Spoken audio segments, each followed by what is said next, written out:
All right, hello everyone. I am Sacred System here back again with another DCLAN number 7 couch interview. With me today we have Alkresh, our runner-up. Can you please introduce yourself for all our viewers? Hi, I'm Leland Alkresh Powell. I'm from Central Virginia. I drove 4 hours to get up here, and I just won second place. So it was a great one, great run. We were all very excited to see your final match. It was definitely very exciting games to watch. Can you just go through some of the games and what they were like to play in front of all your peers and what it was like generally being on stream in front of everyone?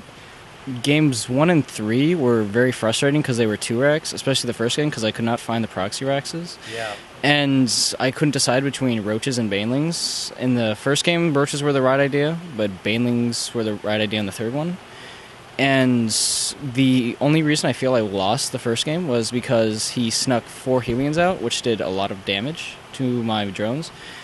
Afterwards, the second game I felt I did really well on, and so did he. I thought it was just really well played, just a good game in general. Third game, just very frustrating to try and play, because I tried to break out, but if I'd had banelings, it would have been fine. But roaches were what I win, and it ended up being the wrong choice. Yeah, you definitely made a great game out of the first one, considering that you lost your hatch, had 3 or 4 bunkers up, and then you ended up turning it into something that we all definitely enjoyed watching. But then game 2 was a game on Total Walton, right? Yeah. Can you go through how that game went? Because that one game was definitely a very different game than the rest of them. Well, I did my standard opening that I like to do, which was 16 hatch, 16 extractor, and 16 pool, which I feel is safe on that map because of the long rush distances. And I did not expect him to go double reactor Hellions, so as just plenty of Hellions were strolling through my base, I was trying to both get my economy back up and secure my base with roaches. And afterwards, I decided to try and be as greedy as possible while containing a velo. So I tried to do a little too much out at once, but it ended up working out because it turned into a nice long macro game where I feel that there were certain points where I gained the upper hand, but I just couldn't break through his defenses.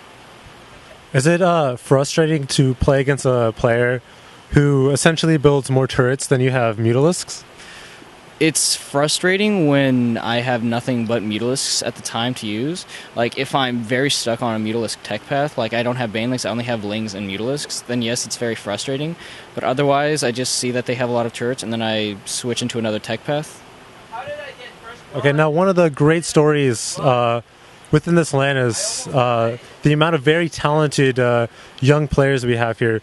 Both you and Vile Illusion, very talented, very high-level players, are both still in high school.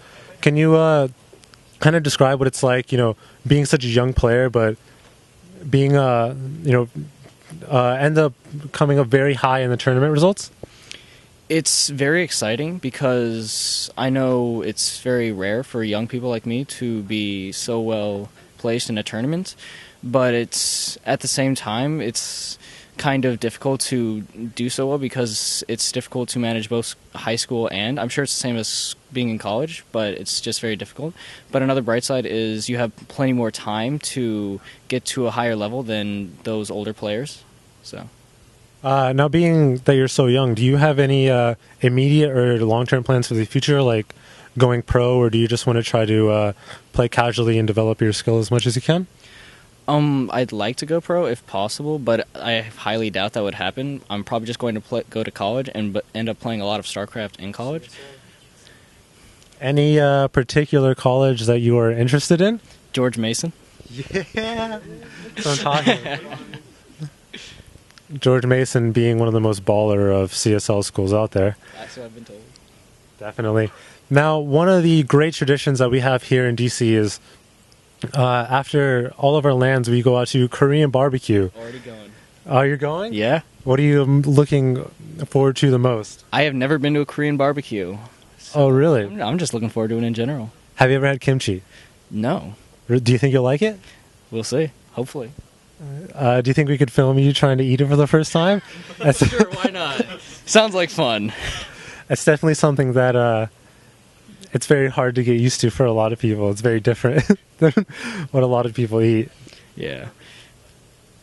All right, well, you've done a great job for this tournament. We're all very proud of you.